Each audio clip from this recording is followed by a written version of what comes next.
now as a student and perhaps as an individual being, or you know someone needing support, because the primary roles of any personnel in any organization is perhaps to extend a help in this particular crisis.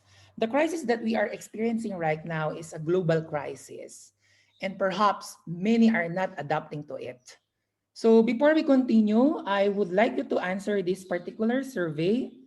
Kumusta ka? I would like you to ask to describe your own status right now using a Mentimeter. So this is the link. Please access the link that I will be posting in the chat box, and you can provide 5 phrases to answer it. So Mentimeter is an online educational platform wherein we can be as interactive as possible to get your insights. And I will be sharing your insights now.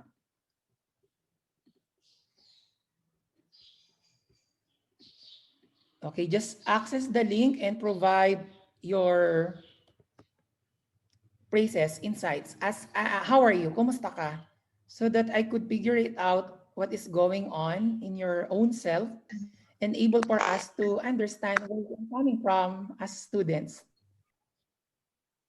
Okay, try to access the link I shared in the, ayan, fine, neutral. So meaning everything is okay for these 2 persons who answered it, answered this. So wala bang magsasabi diyan na success, kasi we are about to finish the first semester, and this week is allotted for the final examination, and after hours you are done with the seminar. So hearing everyone now telling that they are happy, they're good, kinakaya pa, that is a coping strategy for ourselves, right? A little bored in the house, perhaps others are saying, I'm good, kinakaya pa, ayan. Sige, the larger the letters, the larger the insights we are getting from the participants. We are I think 80, 81. Ayan, let's just give at least 30 seconds to finish that. So you don't need to be worried about what you will be posting, because we will not be able to track you, but please be polite and courteous as well in posting things are. Make it more in a way of who we are as professionals. So, right?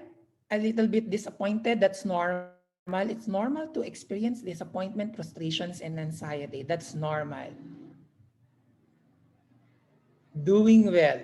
So seeing the bigger letters, I think majority are more positive on coping. Majority are more of thinking it in a way that how they could possibly be cope up in their daily living, perhaps as a student as well. So many are expressing their own insights in a way that they are telling that they are happy, right? Konting push, yes, I'm not sick. Good that you are not sick. Happy and blessed, I am healthy. Others are telling that they are worried. That's normal, because all emotions that we are experiencing to about the COVID-19, about who we are as of today, are normal unless it becomes pathologic and detrimental to your day-to-day act. Okay, so thank you for participating in our first Mentimeter. Okay, we will proceed now. So don't worry, we will be we will be having a lot of interactive discussions later on. So even schools and hospitals are engaging to mental health right now, whether they like it or not. And perhaps as future human resource manager, as future professional, it's imperative as well to appreciate that post. That there was a time in your studentry or student life, you had experienced this particular crisis and you were exposed to it in terms of how you learn from this. So to continue, let me just reiterate the many issues and challenges occupying with the hospital industries and educational system as well. And perhaps you will be agreeing with me that these are the common challenges and issues. recruitment, selection, placement, and retention, in particular to hospitals. But schools also experience this. For the hospitals, many nurses resign, many healthcare workers resign because of their afraid or fear to be contaminated. There are still nurses and healthcare workers who are really afraid on this. And in terms of recruitment, it's really hard to recruit in the midst of COVID-19 unless compensation is okay. And those in the hospitals, government hospitals, compensation is much 3 times bigger, 4 times bigger than those in the private hospitals. Issues also taken from the selection and placement, where you will be placed. What happened to these healthcare workers rejected the placement to be assigned in the COVID areas? Were they fired? Were they given suspension? Were they given bonuses? Later, I will be answering that. Were they given entitled with other fringe benefits of the organization? What about retention? Is it really true that many nurses went abroad despite the banning of the Department of Labor and Employment and the civil service for the government institutions? For the schools, are you aware that many faculties also considered to retire, or many of them retired from their posts despite of they still have years to serve because of the afraid to be contaminated, and perhaps because of the too much workload and new things about online learning. Another thing, in terms of training, in the hospitals, did training continue? Definitely yes. I will answer you now, yes, but how? But for the educational system, you will be answering me many yes, like what we are doing. This is a form of training. We do it, we are doing it online, right? What about, have you heard this particular concept, hospitals hopping phenomenon? These are healthcare workers who tend to resign and ship to other hospitals and to other hospitals and to other hospitals for themselves to feel like satisfied of what they would like to have personally. So this is quite really a challenge to human resource in the midst of COVID-19, because it's really hard to recruit nurses, knowing the fact that because of K-12 system of the basic education, we had a gap in enrolling nurses, and we have a quota in making these students choose nursing or other healthcare courses as their course, as their degree. So we are really lacking of particular healthcare courses or healthcare professionals. Brain drain. Do you still agree with this? Yeah, many nurses or doctors and even other healthcare workers preferred to work abroad because of the large compensation and offering. And also, I believe in some schools, like for those in the private schools, many teachers resign because these teachers occupied posts in the DepEd, which is a government unit, and definitely there is a larger compensation and benefits on that. There's a local drain happened in the midst of COVID-19 because of the requirement demanded by this crisis. And you will agree to me, it's a lifetime issues and challenges. Absenteeism, tardiness, the concerns in stopping and scheduling. Have you heard the lock-in stopping? In the hospitals, these are staff or healthcare workers who work 7 days in a week and then 7 days off after. That's how they call it, lock-in stopping and scheduling, so that it will minimize and reduce the spread of infection. And also, what about staff and personnel empowerment? What particular roles did the HR managers and officers had, and the administrators as well? Despite the crisis, did they empower their people in the education? Did they empower their people? Perhaps your faculty members could really answer this. What about the program on work-life balance? As of today, being a third year student, have you seen or have you heard a concretized work-life balance wherein the human resource unit is responsible for this and fighting for this, especially in the private sectors, because majority of the small private sectors are not really, encouraging people to have a work-life balance because of the challenges of their funds and operations, financial operations. And also the budget operations and management, in particular, compensations and benefits. Big like in Qatar, US, UK, healthcare workers receive extra compensation of working to COVID patients. And it's big, it's thousands of pesos. But in the local, in the province, did they get additional compensation for this? None. Right? Maybe allowances. What about in the education? Get any other compensation for COVID? As of today, none. DepEd also none. So let's see what went wrong for this particular concern. Maybe these institutions are not ready for additional obligations that they could explore on how they will empower also their administration, influence their administration to make them convinced that this particular benefits and compensation in the amidst of COVID-19 is much important because it complies with the basic needs of their manpower. And definitely last but not the least, what about the work attitude and values of the people amidst COVID-19?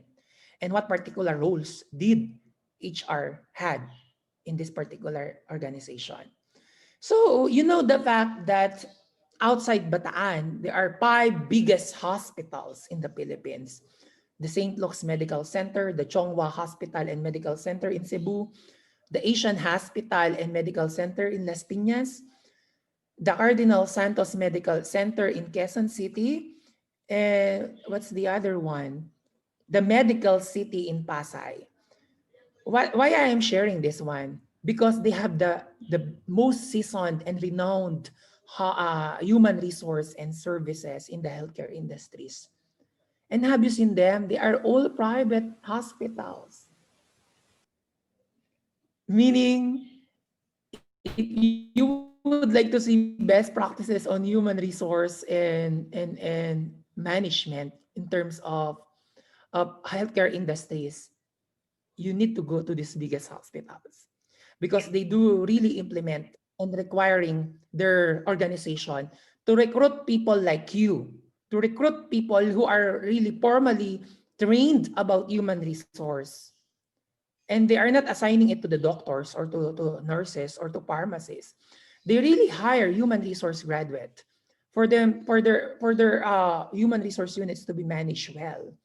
So it's very important now to consider also in the hospitals that human resource degree holders are really imperative in their structure. What about in the educational system? By the principle of the civil service law, it's not mandatory that you are a graduate of human resource for you to become a HR in the government service. It's a sad fact na hindi pa nababago and up to today. Maybe later on, because of the ASEAN integration and the Philippine qualification framework they are implementing too towards quality assurance in the professionalization in the Philippines, you will be part of that. Hopefully, government sectors will only hire human resource degree holder and perhaps to address the challenges of these particular units and services. So it's good to talk about now your importance and your relevance in the hospital operations and also in the educational system, because whether we like it or not, this is where we belong to this particular operations of organizations. Hindi lang kayo for hotels or for business sectors. There are also other industries that really hire human resource graduate.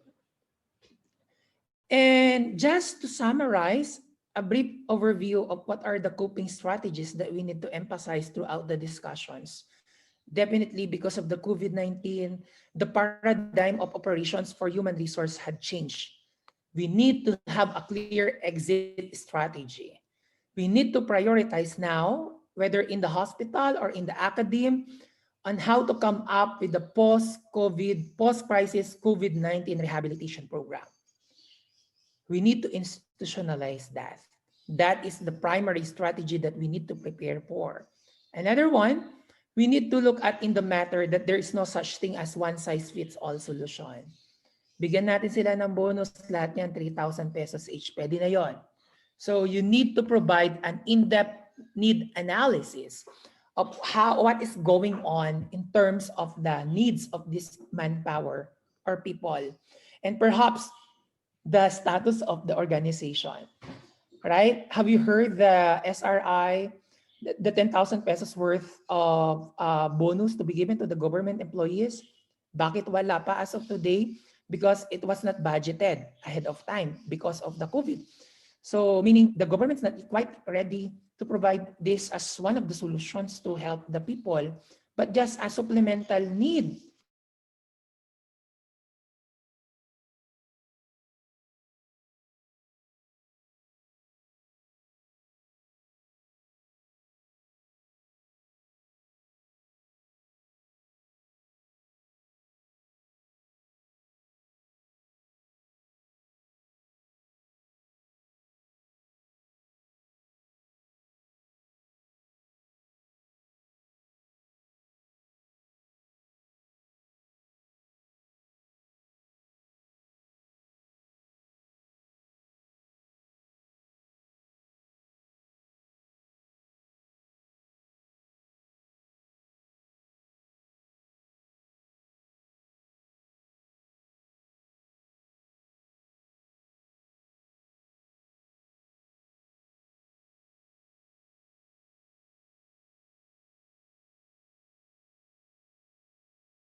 I'm really sorry for the interruption. Oh my God. It's my first time also to experience this.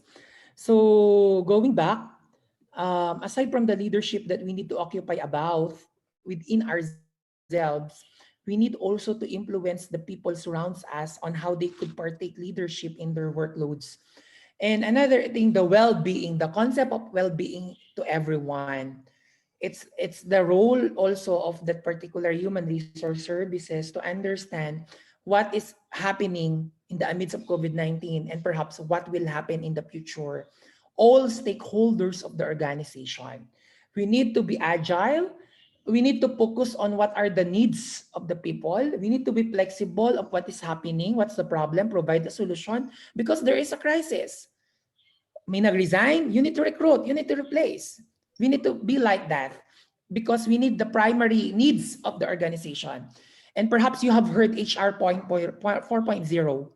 And now HR 4.0 is being ventured to HR 5.0, the port industrialization revolution, and now being transshifted to sustain long-term approach of the operation to 5.0.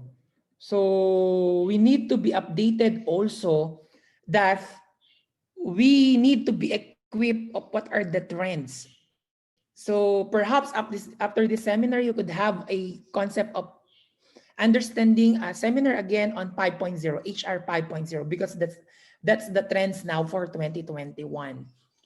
So these are the primary basic tenets of strategies that we can figure out in the services of human resource. So going through, in the context of the Philippines, we know the fact that unemployment is still a problem, leading problem. Maybe it may not be the first, poverty is the first leading problem of the Philippines, but unemployment is included in the top three.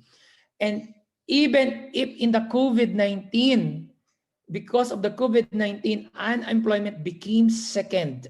That's according to research. And the healthcare industry really had a challenge on this. And even the private sector of education industry. So that is why yung mga HR graduates na walang mapasukan, nag-education units, nagtuturo na lang ngayon sa senior high school at sa junior high school. Okay naman din yon for us to live, to earn money, stable job. Tama naman yun, priority natin ng pamilya natin. Pero hindi rin natin maayaalis sa atin na isa katuparan kung ano yung degree na natapos natin.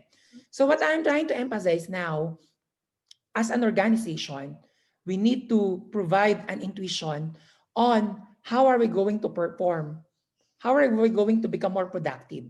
What will be the focus and the impact of the workforce in the amidst of COVID-19? And what particular requirements and trust do we need in terms of our leadership? And the talents acquisition and identification for the new normal. Do we have a prepared, enhanced working guidelines in the organization? In BPSU we had. What about in the hospitals? Did they have? Perhaps not yet. They are still on the compliance of IATF. Primarily, majority or all of the hospitals in the Philippines are based on the IATF guidelines. That's the working guidelines that they have. What about for the educational system? Yeah, we are also complying with the IATF guidelines, but we are also considering the localized operations of the educational institutions. So the working guidelines in DepEd is different from the SUC like us, the State University. So I would like to give emphasis also that talent identification and skill enhancement in the amidst of COVID-19 was really a challenge. Perhaps you know the reason why not everyone have this digital access. Even in the education, not all of us have this access to Zoom. Not all of us can occupy Google Meet or any other platform. So for the business performance and workforce in general, costing cutting had been observed. Even in the government sector like us, alam yan ng mga professors ninyo. Cost cutting had been delivered because the Philippine government shifted their funding to address the crisis.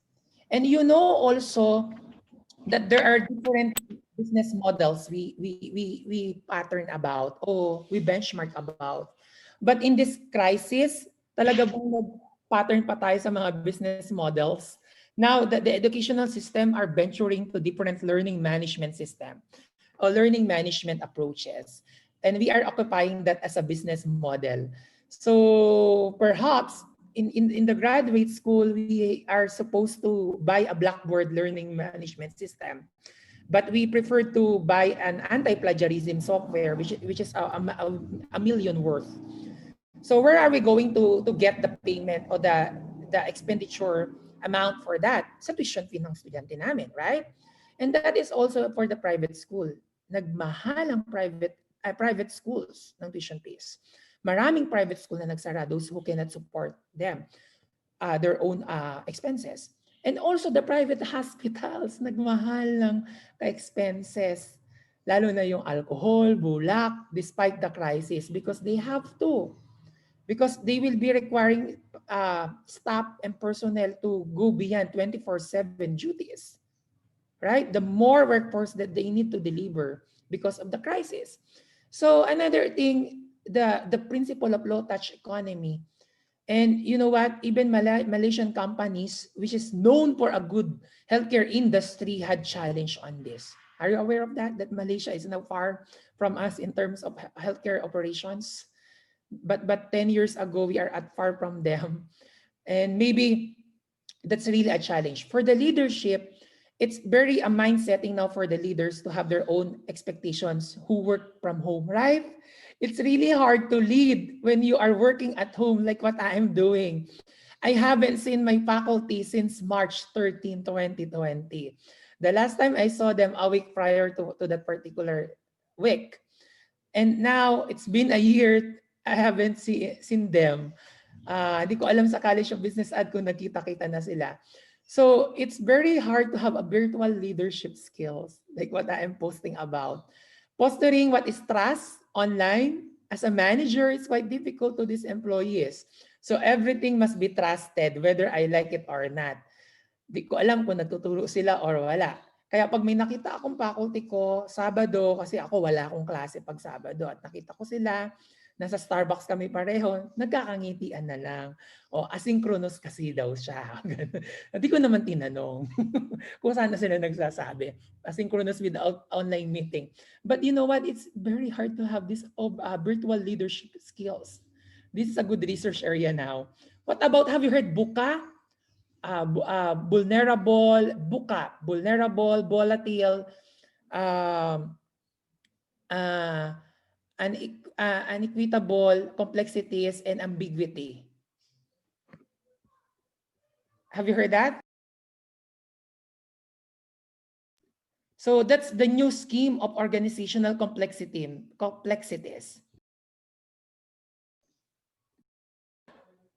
Have you heard organizational complexities? Yes, that's one of the majors and many, many concerns that you will be meeting in any organization. You need to be exposed to what are those complexities. For the talent and skills, for the new normal, digital quotients have been arising. Have you heard intellectual quotients, emotional quotients, social quotients, spiritual quotients? Now there is a fifth category for that, digital quotients.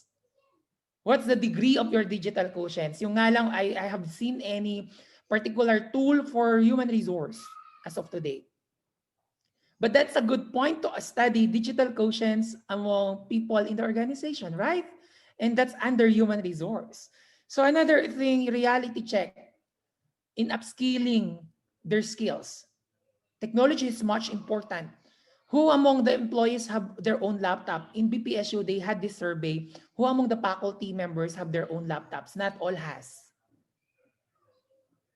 Right? That's quite a challenge. And if you will be managing a hospital and majority of the transactions are online and work from home approach, how will you be able to facilitate that?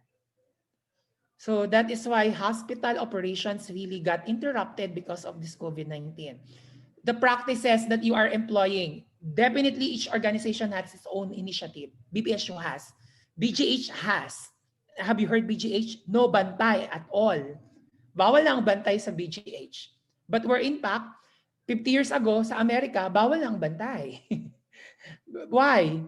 The primary reason for that, to prevent further infection. That's the primary reason. That's clinical reason. Pero sa Pinas kasi, because of our close family ties, culture, bantay-bantay lagi. Hindi lang isa, dalawa, tatlo, ubong pamilya.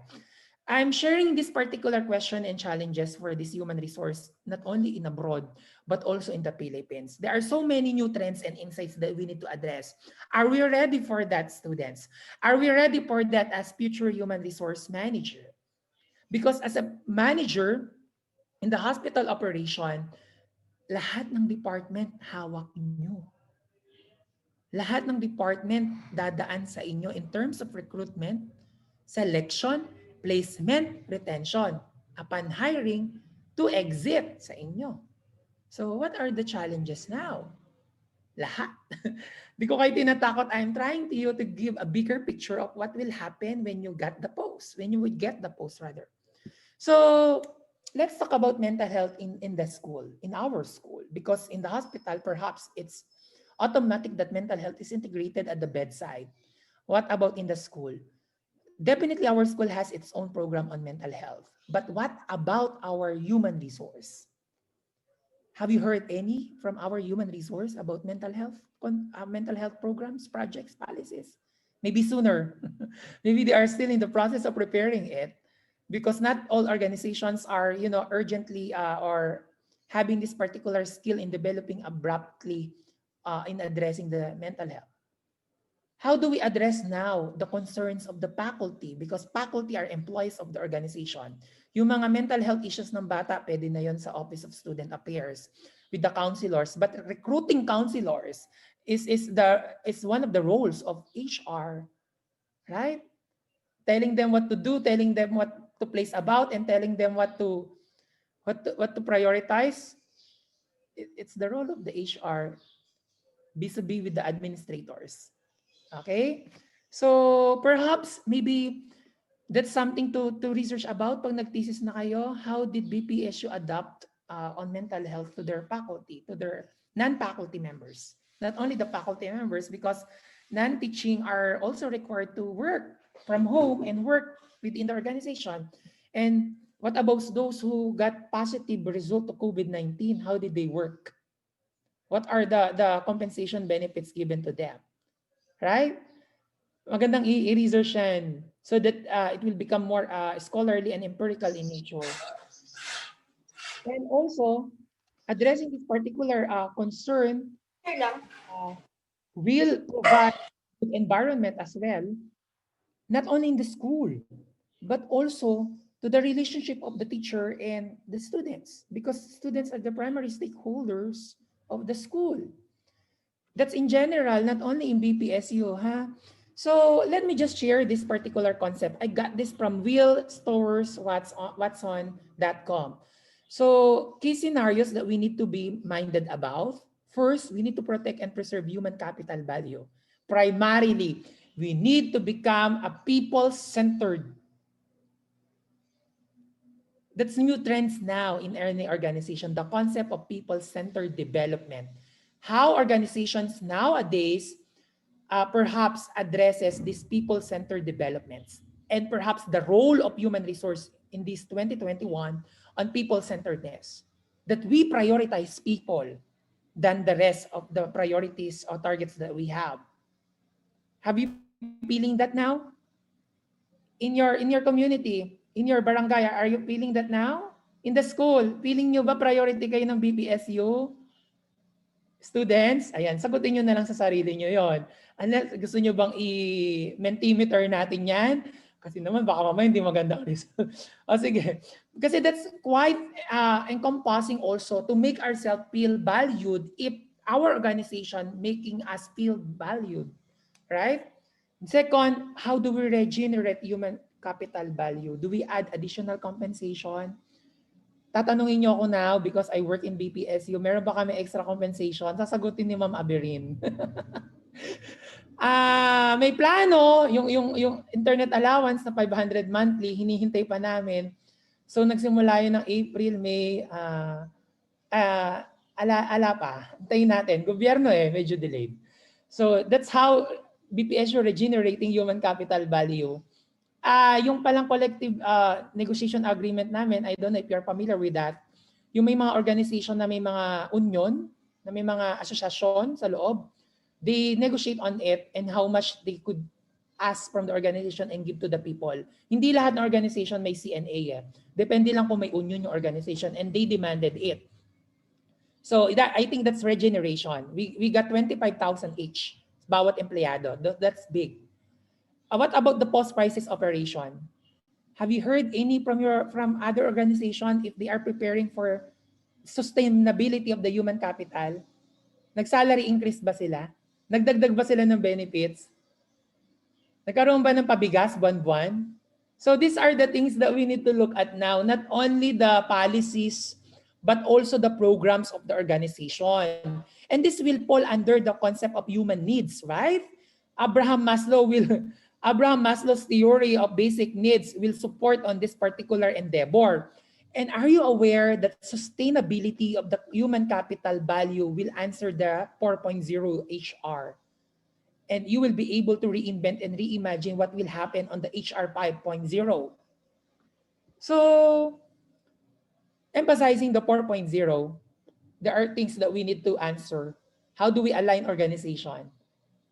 Meron na ba kayo narinig na organization na nag-revisit ng vision mission because of the COVID-19? Wala pa. Maybe after 2021, pagtapos na lahat, pag na-vaccines na lahat. Di ba? Lahat ng kaklase ko when I was still, when I took nursing, BS nursing, because my primary course is nursing, before I shifted to education, nakabaksin na sila sa abroad. Tayo wala pa ang vaccine. Namimili pa ng brand. How do we structure now our performance evaluation? Did the performance evaluation tool had changed because of the COVID-19? Dapat. In BPS, if you will ask me now, I will answer you no grounds yet. We are still waiting for that because we are also regulated by civil service. Our performance evaluation tools are regulated by civil service. But in the private sectors, they can do it now. They just need to annotate the DOLE for that. What about creating alignment in terms of sustainability? Yung sinabi ko kanina, may plano na ba yung organizations na yung for work-life balance? May plano na ba yung organizations na yung mental health programs? May plano na ba si HR for that? Meron ka na ba action plan or annual plan for 2021? Dahil trabaho at duties ni HR mag-recommend ng revision ng policies, creation ng programs, and implementation and enhancement ng projects, the PPPs of an organization. So third year na kayo, 1 year na lang, you're done with that. Are you ready to prepare, propose, enhance policies, projects, and programs based on the needs of the organization? You have to, whether you like it or not, right? So like me, I have a new graduate school librarian. It's been 2 months since she was hired.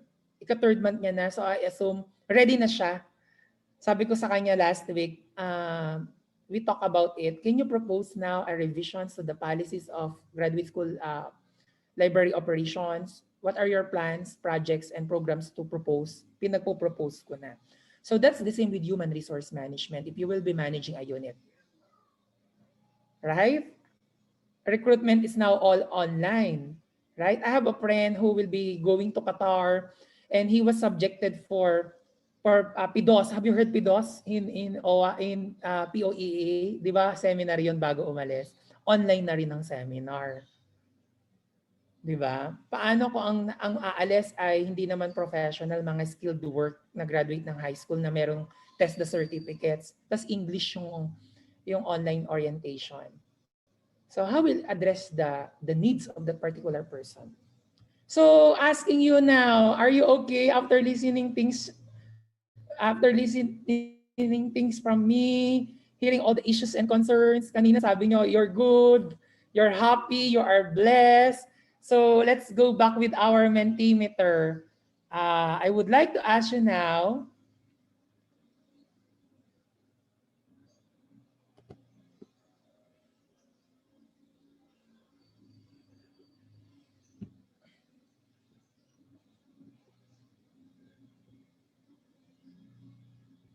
ayan, I will ask you now, are you okay? So ang sagot nyo lang,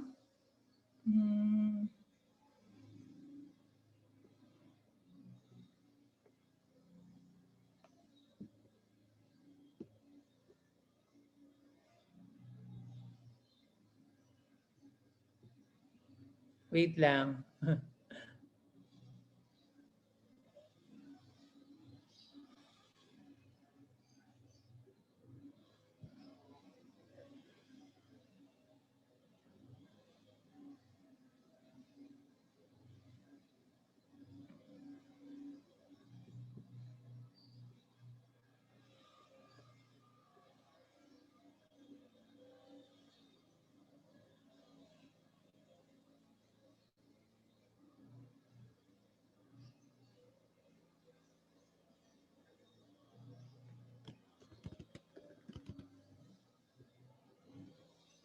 Ayan.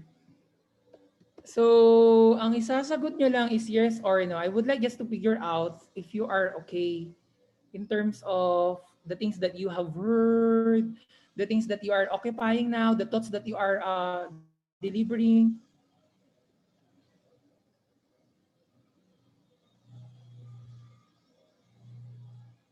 Ayan. Try to access now the new Mentimeter link and just answer if you're okay or not.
Ayan. So 9 answered no, 52 answered yes out of 80. So this is quite good results. Though there are 10 now who are having that particular concept of no, they are not okay.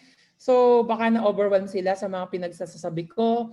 But just to remind you, I'm telling these guys for you to be ready. A year from now, you will be working in an HR world, in the actual world of human resource. So you need to be ready with this, right? So that's our second Mentimeter. We will have two other Mentimeters later.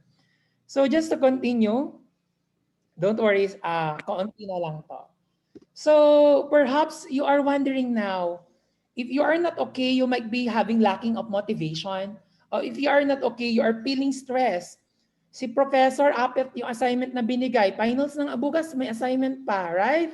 O, na-stress kayo. Si Professor 1, Professor 2, Professor hanggang Professor 10, sunod-sunod yung assignment sa isang araw. No, hindi ba sila nag-usap-usap? Yun yung mga nababasa ko sa Twitter. Mga prof, mag-usap-usap naman kayo kung kailan kayo magbibigay ng assignment. O si Professor, linggo, nasa church ka, may tumunog ang Google Classroom mo sa cellphone, may bagong assignment. Eh, hindi mo pa nagagawa yung luma, right? You're feeling under pressure because you know hindi ka ganyan. You're feeling strained because you know ang hirap pagsabayin.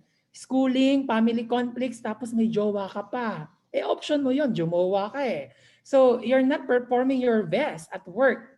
So, now you are adult, you are becoming adult, you are having difficulty to appreciate things are, may jowa ka, may family problem ka, may school problem ka, sabay-sabay. So dapat kay God wala kang problem, right?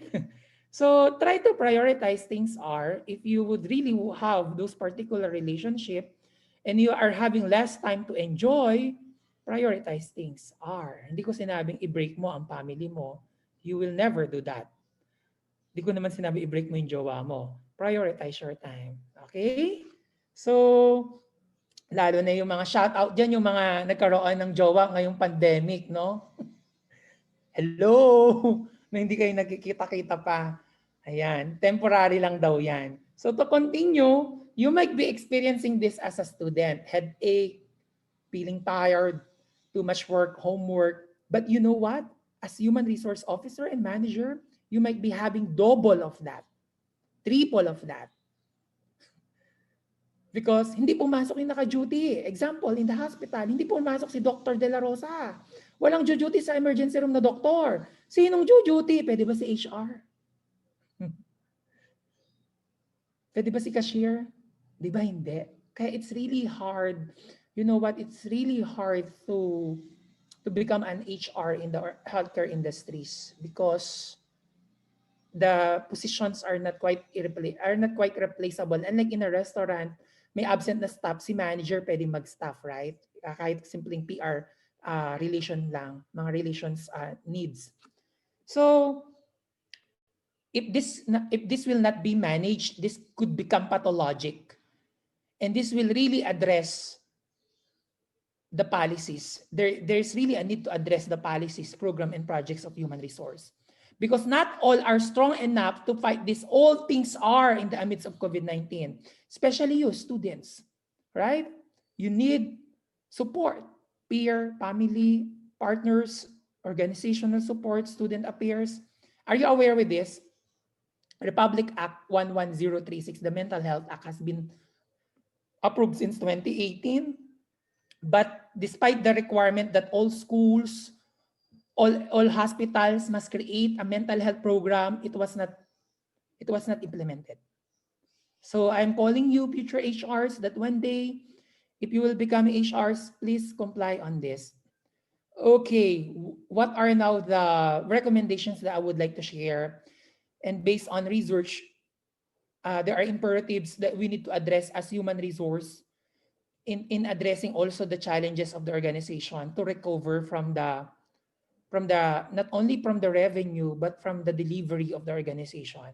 One, you define your core. Revenue is not just limited to money. Revenue is also pertaining to people. People who have this mindset and ability to think long term in addressing the post-COVID crisis rehabilitation program. Number two, we need to make work portable. What does it mean?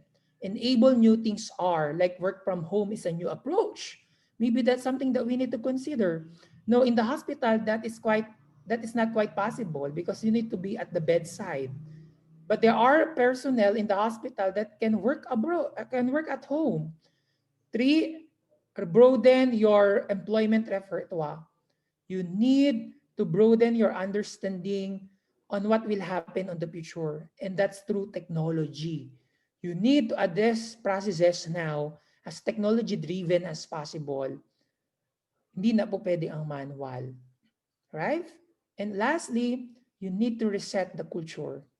You need to provide a new energy on how you will become more committed in the new normal, on how you will become a futuristic thinker on the new normal. And you as a human resource, how will you have this journey with your people within the organization and outside the organization? So this is a new paradigm. You need to deconstruct the workloads. You need to classify the priorities in terms of activities.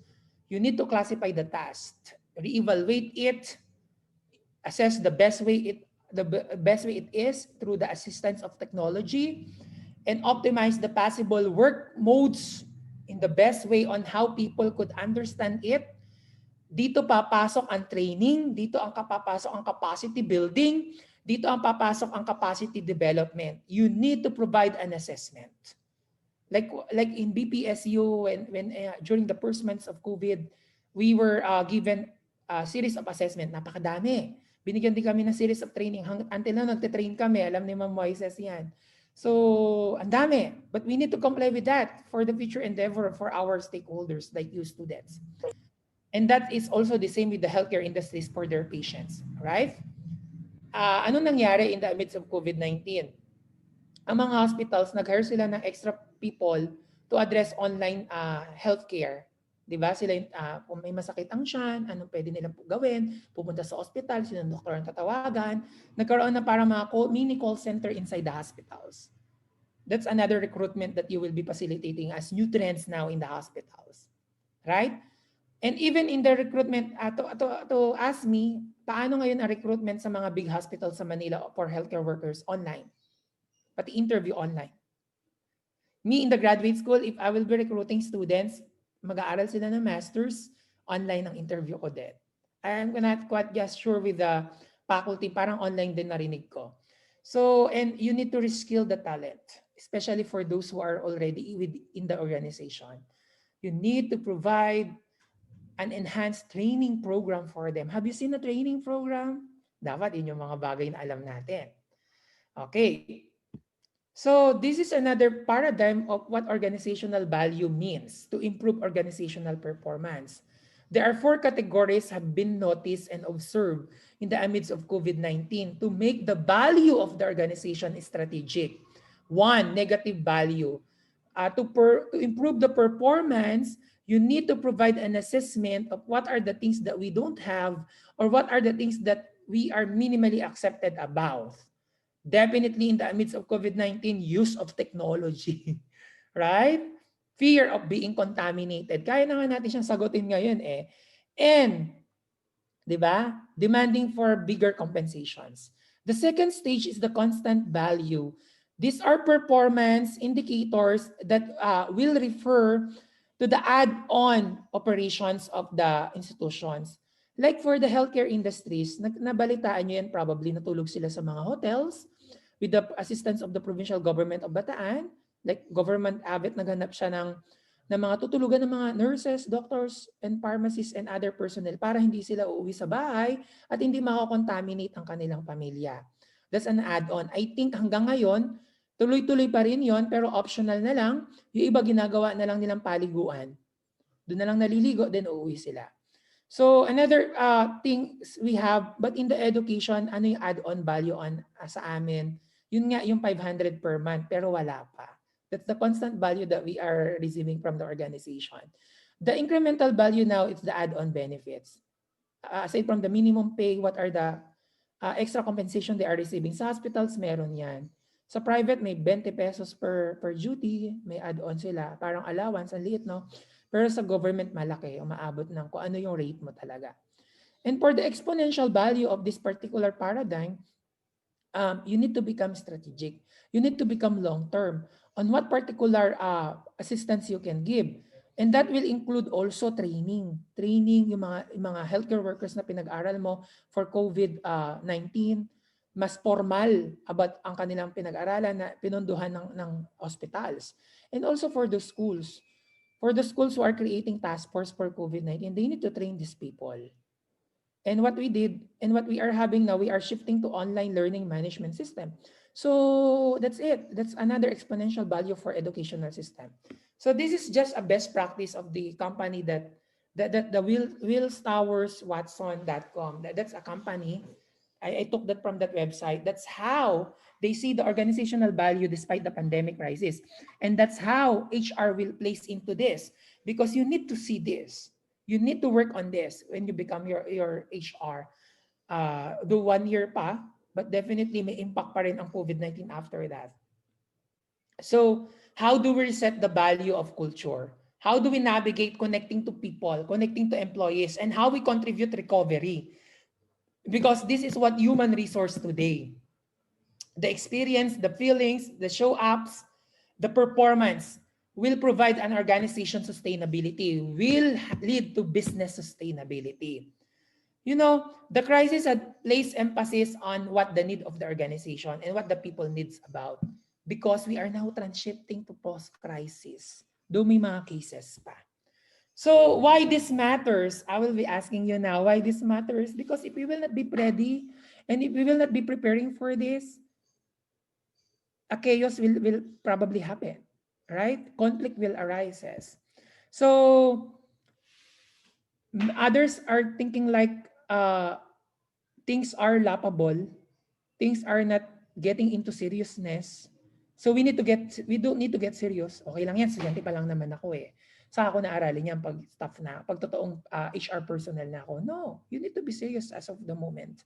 You need to take this seriously as professional as possible. Months from now, you will become your own, in your own practice. So the fact is, are you aware for the educational system that 1 out of 10 children and young people are experiencing mental health? 1 out of 4 adults are experiencing mental health problem in a year. And what we are doing, right? Educational system still in need of counselors. Alam yan ni Ma'am Mylen who will be talking also later. Kulang na kulang ng counselors. Kulang ng practitioners to assist us to the impact of this COVID-19. And are you aware that societal thoughts, perceived stress, and severe distress are higher? That's in one of the university in France, right? And what more in the Philippines? But we don't have proper assessment on this. Are you aware that 51 female students show symptoms of depression and anxiety? And 39% of all students have anxiety and depression in many reasons. And what capacity building or training can we provide to the teachers so that these teachers can help us to address this? What about students' health, physical health and mental health? Are teachers aware of this? Have you heard the news? May mga estudyanteng naghihimatay through online courses. Ready ba si teacher? Na-train ba si teacher? Na-train ba si teacher? Na-capacitate ba yung abilities ni teacher? Not to teach, but to manage students as people. Because that's where they will be. Right? So it's really sad to hear that 44% students are not receiving proper education on mental health. What more for teachers? But we don't have data. And what more for non-teaching personnel? The more that they need to have. So that's why 40% students fail to seek help. They tend not to share it. Ma'am, feeling ko I'm down today. Ako naintindihan kasi I'm emotionally tired of so many reasons. Do you think the teachers are ready for that? Were they capacitated? Kasama ba yun sa job description nila? Na-revisit ba ang job description ng teachers and non-teaching personnel? And even school principals? Hindi. Kaya if you have noticed, 2010, ilan? 300% ang increase ng mental health concerns ng mga estudyante. Because teachers were not prepared about this. Non-teaching personnel were not given a chance to learn about this. So there is a stigma. Students, teachers, and other personnel are afraid to share about this. We do not stand for the stigma, right? what we are doing, we are discriminating the people. Lalo na yung COVID-19 sa hospitals nga, hospitals na yun ha. Pag nalaman nila nagka-COVID ka, iiwasan ka talaga. What more pa yung hindi sa hospitals? Di ba? Kahit wala kang COVID, may COVID ka na. Right? So that's one thing that we need to address. And hindi porket hindi kayo nasa health, even if you are not in the healthcare industry directly, as healthcare workers, or even if you are not working in the educational system, you need to learn this because this must be things that we need to address, right? We need to empower the people and prevent stigmatizing whatever the reasons are. So this is another paradigm, organizational climate journey. I love this paradigm on how do we manage post-crisis change. So in this particular approach, change and impact are highlighted. There are stages that you need to look at: the status quo, limiting stage, renewed stage, accelerating stage. All HR can look at this to enhance business performance and to address the new normal that we are referring for. And what is human resource today? Because the goal of the operation of this particular post-crisis change journey is toward productivity, right? And within that productivity includes resilience, competitiveness, agility, innovation, and customer-centered approach to achieve excellence. Because at the end of the day, we are serving our organization for us to improve the organizational performance and deliver the target impact of the organization. That is why there is a human resource. So another thing that I would like to share, open culture is very much important, not only in the school, but also in any healthcare industry. So this will provide an early intervention if there is an open culture approach, wherein this enable people to share what they are thinking and feeling about. Because if open culture will not be facilitated, concerns and issues that I have mentioned earlier will be arising more. You don't need an expert to have an open culture. As long as we are conscious and cautious about ourselves, we will be able to achieve it. In the school, peer say a lot. It will help. If there are things that we need to address, even for students, teachers, and personnel, peers could speak a lot. Right? They can give you advices. Wala naman siguro sinabi ang makaibigan mo, magpakamatay ka. May ganun ba? Wala naman. So, rechannel your proper communication and make this empowered on the ground of how we address this.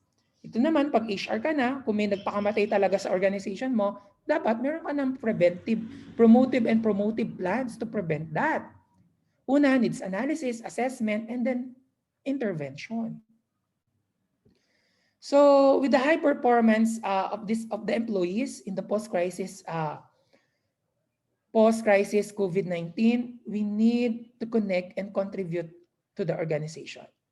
Toward excellence, we need to be inspired and we need to put more trust in the operation. We need to trust our leaders. If you think your leaders are not working you need to trust them. You need to drive yourselves for you to perform more, for you to grow. And at the same time, you need to give emphasis with the essentials of what you are needing about. You need understanding, more support, organization, payment. If there will be extra compensations, why not? Right? You need to be inclusive, that you are integrated in the organization. You need to be collaborative, work with the others. You need to voice out anything that you are feeling about for the improvement of our organization and make yourself more capable of to perform. So I love this paradigm because it answers what the organizational purpose means. It provides an understanding of how people behaved, how people work or act on to, and also how they could see rewards at the end of the day. This is the best time for the HR to recognize your people, become a people-centered approach. Right? Bigyan mo lahat ng excellent performance, lahat ng nurses and other healthcare workers na nag-duty sa COVID. Di ba? Lahat na teacher na nagturo ng online kahit hindi marunong mag-Facebook pero pinilit nila magturo. Bigyan natin sila ng rewards. Diba? Simple appreciation like a salutation, a letter of recognition, a personal letter individually addressed to them, give them that. Ako, mahilig ako dun sa mga staff ko. So I always give them a salutation letter telling them, thank you, keep it up, and then thank you for, despite the COVID, blah, blah, blah, blah, that will help. And how can we get started? Perhaps you might be thinking now, ang dami ko nang binigay na insights. So later, pag-usapan natin.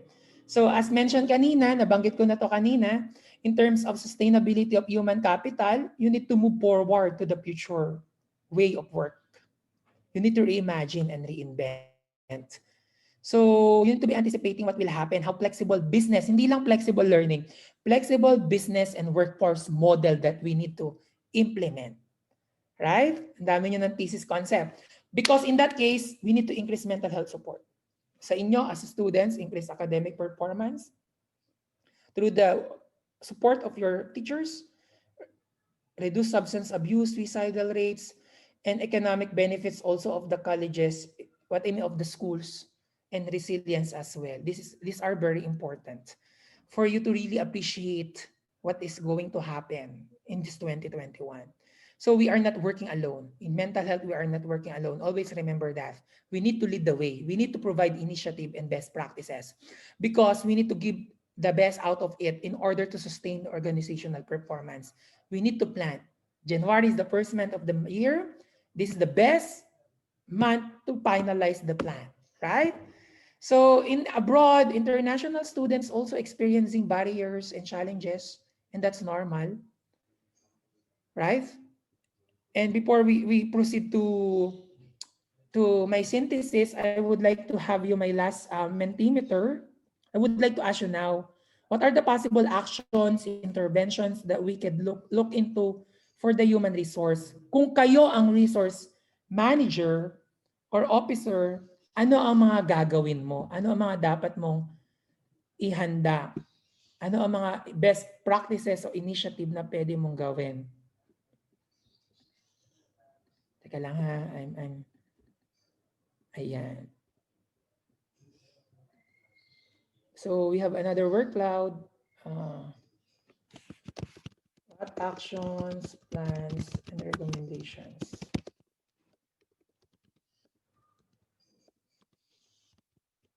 should you propose?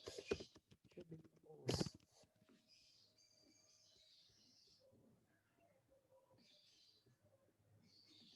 Ayan. So this is now the link. Think of phrases that you can do so that we can see now what are your insights for this particular webinar on human resource.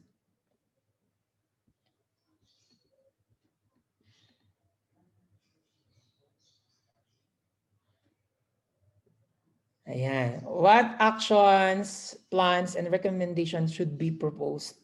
Kung kayo, if you are the HR manager, officer, what do you want to have? After hearing all the discussions I had, pwede nyo na ma-i-adapt yun. Let's see what are the common insights.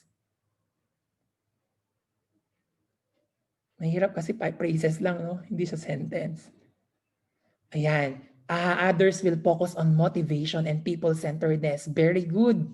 There are so many theoretical concepts on motivations that we could refer to.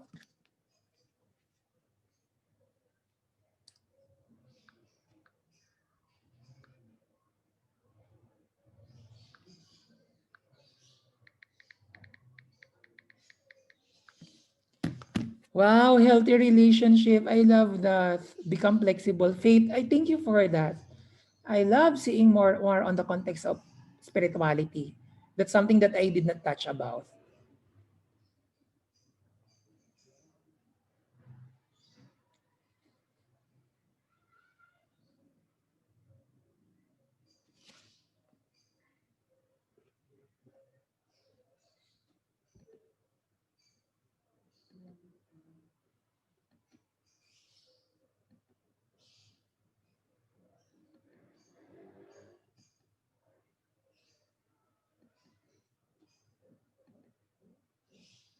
Wow, very good communication because it will help.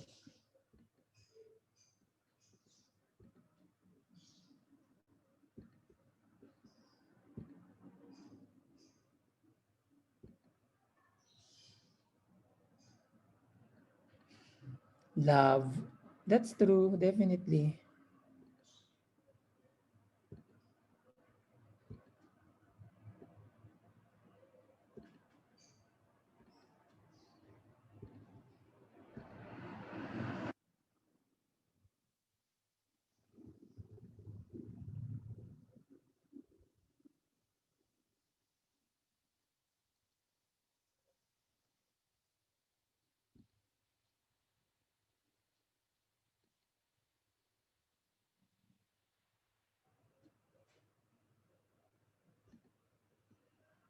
Yeah, I appreciate the fact that that you value motivation as one of your insights. Yeah, and seeing it is very much intuiting me now that you are capable of how to appreciate values and attitude as well. Yeah. Um okay. So just to continue my presentation.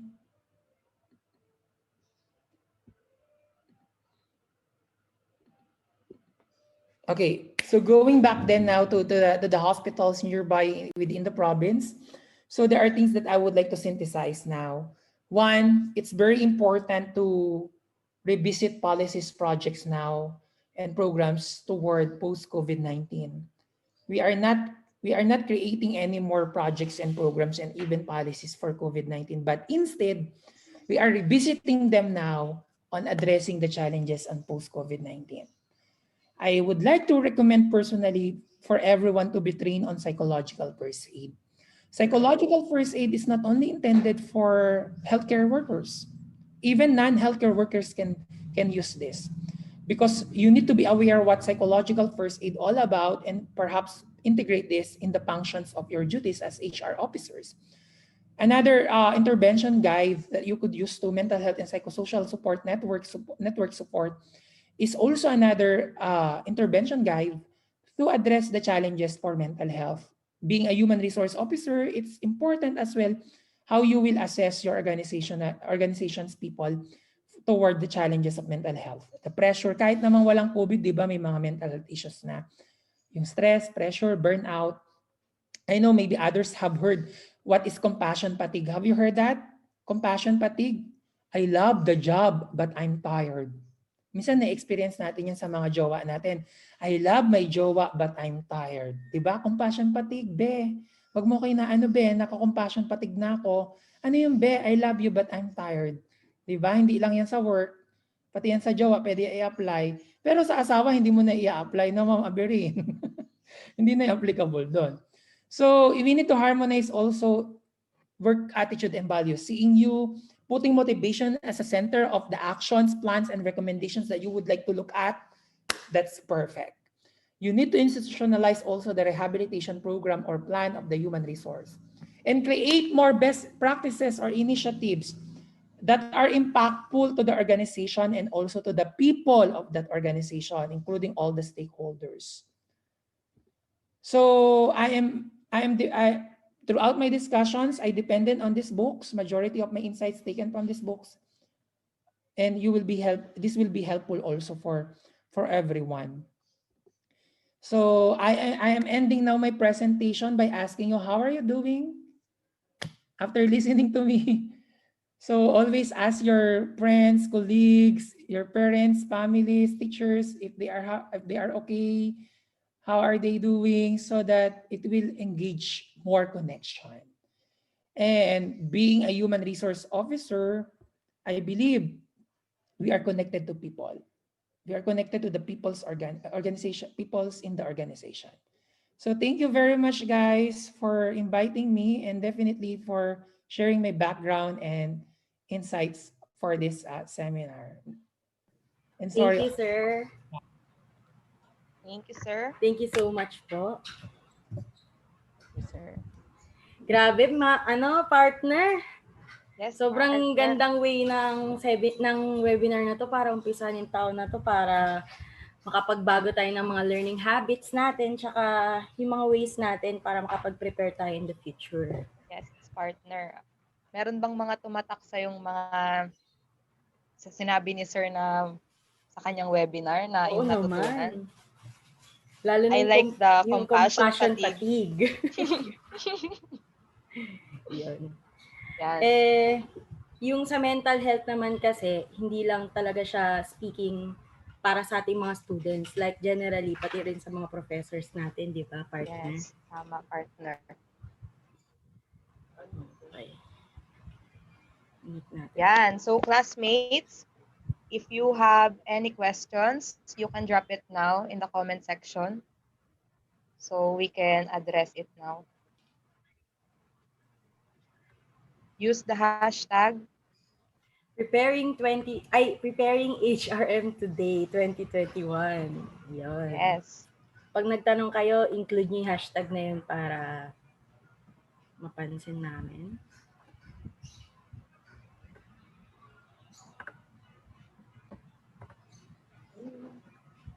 Okay, may questions na tayo. From Cyril Heredia. Partner. Yes. Sabi ni Cyril Heredia, as an individual working in the healthcare industry, how do you cope up with the new normal? Sir? Sir. Yeah. Practically, you need, as an HR, you need to know the situation. You need to situate your roles on what the organization needs for you to perform, because you need to align your duties and responsibilities on the needs of the organization. And with the COVID-19 na maraming nurse na paano kung lahat ng nurses mo nagka-COVID? Sino duty? Trabaho mo yun. Trabaho mo mag-recruit, mag-place, mag-select. Di ba? Wala kang doktor na ma-hire. Lahat takot, ma-COVID. Lahat may COVID. Sinong duty? Pwede ba duty si HR? Kaya dapat, kahit wala pang COVID, may plano ka na. That's something that we need to address. Ang hirap, no? Akala nyo ba ang nagde-decide sa mga duty, nurse lang? No. HR. Magpo-propose na kami ng schedule ng stopping, ang nag-a-approve si HR. Eh kung di ni-chinek ni HR yung duty, wala palang duty ng araw na yon. Lagot ka sa boss mo. So may tanong dito, how will you start your work as an HR, your career? Definitely, you started it already by enrolling in a degree wherein you can fall to work as an HR, right? You started it already. BSBA in HR will work on it. Di ba? So, ngayon, ituloy-tuloy na lang natin. And you need to read a lot so that you have lot of insights. Malaki kasi ang organizational complexities, hindi lang sa hospital, pati sa mga business sectors. Dapat maalam tayo doon. Yung nga lang, ang sa hospital, ang ating clientele kasi may sakit. It's about death and dying. So, mas extra ang demand ng workload, I think. Unlike to business sector, normal people ang ating majority of the client. So, routinary. Compared to the hospitals, hindi talaga routinary. Ako, when I was still a director for nursing, nagkataong piyesta sa Pampanga. Alam mo naman ang mga Kapampangan do, I'm half Kapampangan. Mahilig mag-celebrate. Nag-leave lahat sabay-sabay, walang duty sa operating room. Tanong niyo sino nag-duty? Ako. Sabi ko sa HR, bakit hindi mo nakita na may 8 nag-leave? Trabaho din ng HR yan, di ba? May 8 nag-leave, walang duty, sabay-sabay. Kasi walay sila nag-file ng leave. Kahit na, trabaho pa rin yun. Kung may 2 na nag-leave, may 3 nag-leave, stop, HR role yun. Inaway ko yung HR. Kasi sabi ni HR na umiiyak siya, mag-duty ka na, walang duty.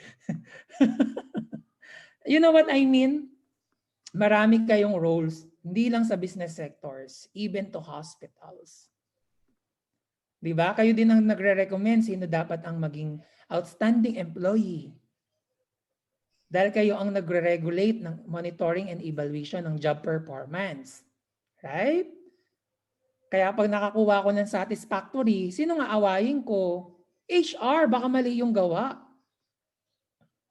Di ba? Hindi naman yung immediate boss mo, sabi ng immediate boss mo, pinorward lang yan na HR sa akin.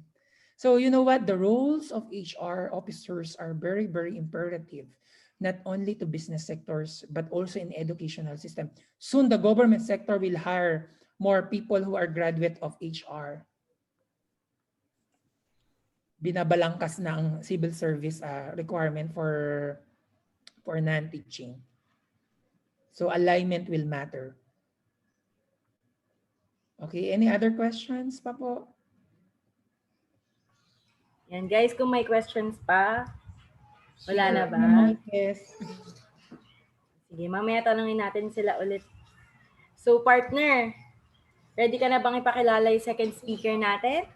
Yes, partner.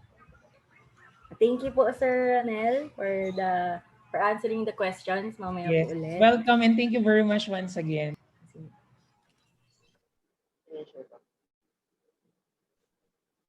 To formally introduce our last speaker, a child of God, daughter, sister, wifey, mom, she, student affairs practitioner by designation, counselor by heart and profession. Let us all welcome Miss Mylene R. Walda. Good morning, ma'am. Yes, good morning. Can you hear me? I cannot open my video.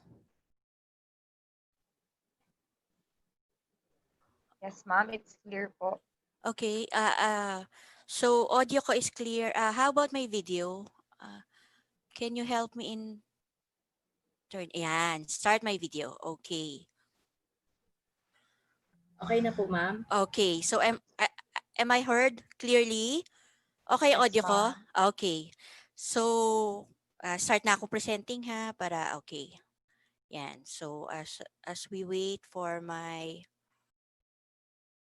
I'm not so used with Zoom. I'm more of ano kasi, Google Meet. Yan. Most of the time kasi when I'm invited, it's Google Meet. Okay. So please, notify nyo lang ako kung hindi pa ako nakapresent ha. Pero so far, I'm starting to present. Okay. Can you see my presentation now? Yes, ma'am. Okay. So this is